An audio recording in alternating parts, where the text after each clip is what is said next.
Morning, everyone. Get my voice working here. First person I've talked to is you on your YouTube here. Sunday, September the 28th in Sabang. See if I can do all this walk and talk and think all at the same time here and not shake the camera to death. I'll mainly do early in the morning and my health issues I have. So this morning as we face into the sunrise here, that's going to poke over in a minute. You get to see it as we walk and talk to you a little bit. I was going to make this last night, but I didn't feel so good, so I was a bit worried I'd shake the camera to death and wouldn't make a lot of sense, but I'll try again this morning. The topic is a lot of times I think that people think one way, or we're taught a certain way in life about ways to get more. I've made this video or type of video probably a half a dozen times at least, and I question it each time, is having less, having more, or does more really make you more happy in life? And it's different ways to phrase it. The hamster wheel of life, you run and chase things. I think it's all in the way you think and what age you are. You get a different perspective and you have a greater or less ability to do things. So, for example, I'll try to give you some examples and make some sense of all of this. It's mainly just a question of to you and a question I've asked myself. So for instance, I'm walking here in the Sabang, Palawan, Philippines. Beautiful beach here. It's 6 o'clock in the morning, roughly. Am I rich or am I poor? So that would be one way of looking at it. And the answer is, some people go, well, you're very rich, look at where you're at and what you're doing. And then I might tell you, well, I don't have much money. I don't own anything here. I don't have a house, I don't have business, I don't have car, I don't have motorcycle here. I walk most places and pay to get a ride where I want to go. So again, back to the question, am I rich or am I poor? Same with people here. These people may live in a smaller house. Most of them do have some place to live. And then there's somebody staying at like here, let's say the 4 Point, it's a 4-star hotel resort. And there's people that come from all over the country, and certainly they have a lot more money than local people here. And so most people would say, well, they're very rich if they can afford to stay there. So again, the man comes out of his house from one of these little native style houses and runs the beach or walks the beach or gets in his fishing boat to go fishing this morning. And then the other man comes out of the 4 Point resort back here, which is very nice, by the way. And he's traveled from, let's say, America, as I have, and he's, has a big corporate building in New York City and has millions of dollars, and he walks the beach and maybe soaks his feet or sits on the beach and watches that. So, is the man that come out of this little bamboo house rich or poor? Or is that, which one's rich or poor? So another way of looking at things that I've discovered, I'm not sure if I'm say all this where it makes a lot of sense to people, but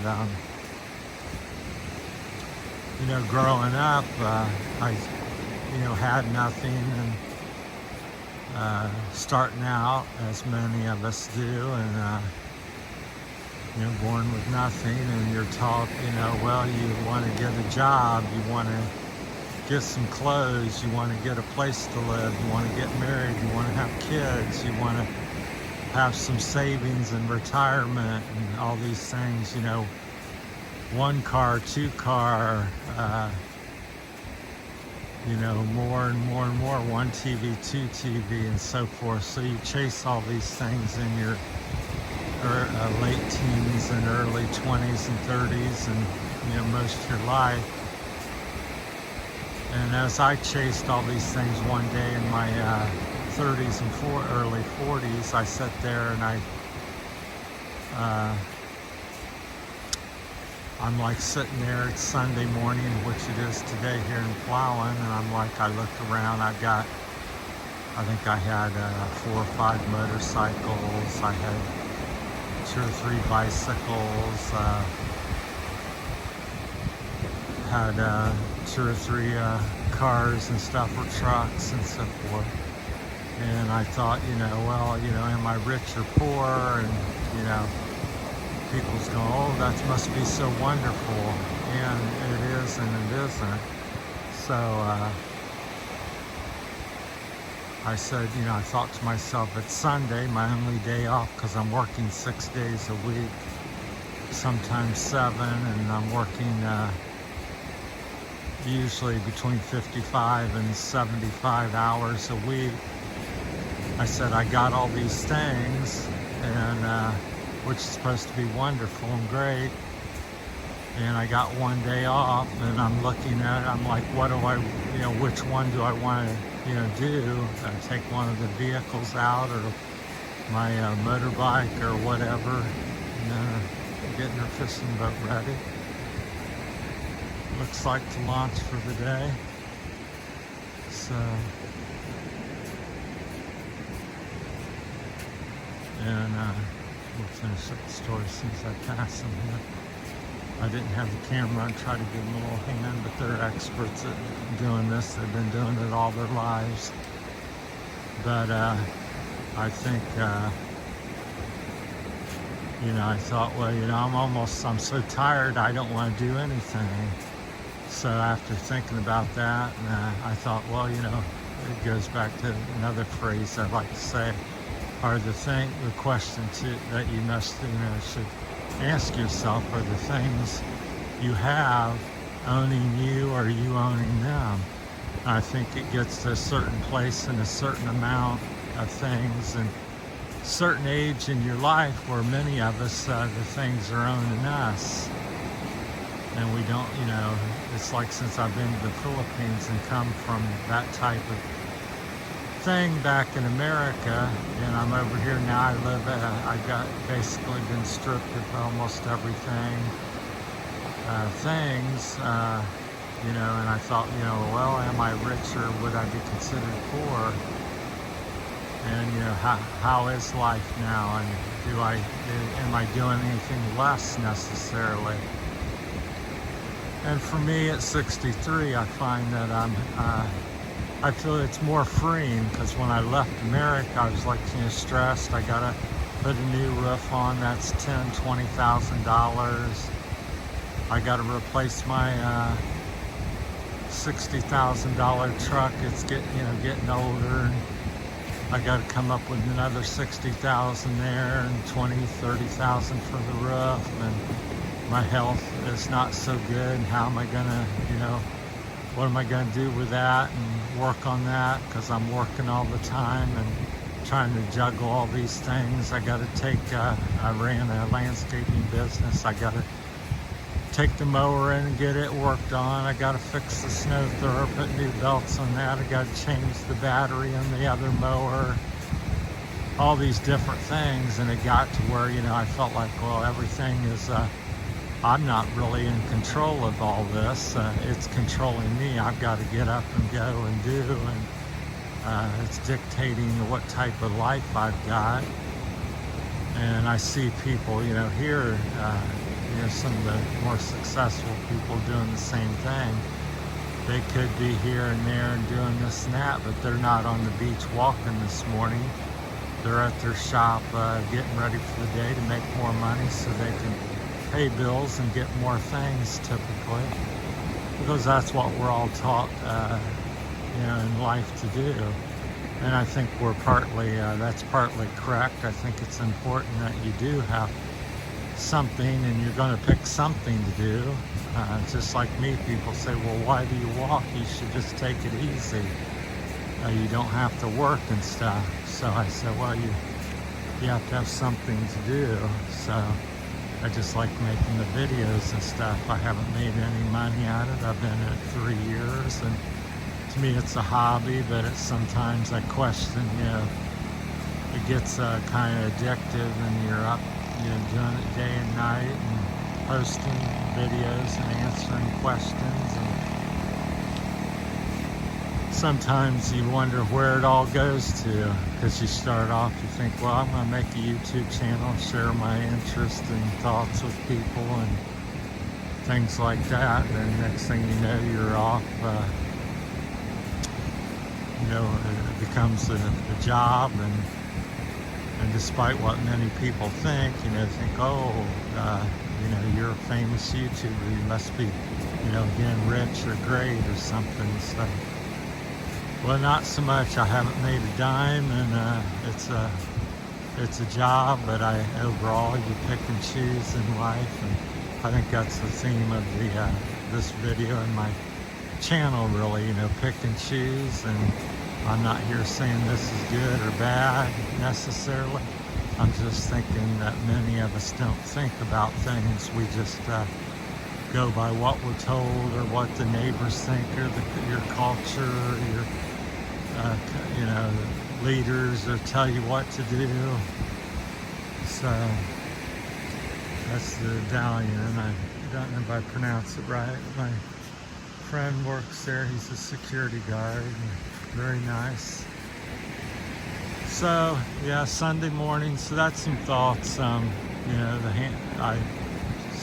Phrases I say all the time. Hamster wheel, where get on that and chase. And so anymore, I think, my personal opinion, I think having somewhat less is having more freedom, more time. And what I've found also as I've gotten older and stuff, and I've noticed it when I was younger as well, but more pronounced as now that I'm older,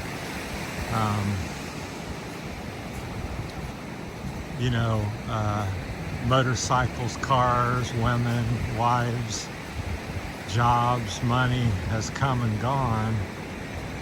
But the thing that really I find valuable in my mind in talking to other expats and other older people, and people, having health issues and stuff, the things that seem to be the most valuable in life is the memories you make, and that's something you take with you, and they're priceless, and yet we don't never speak about that too much, and we're always focused on the car we have and how much money we've made this year and all the things we bought. So to me, it's making a memory, and you're out with somebody, or your children, or your wife, or your friends, or people in the community. So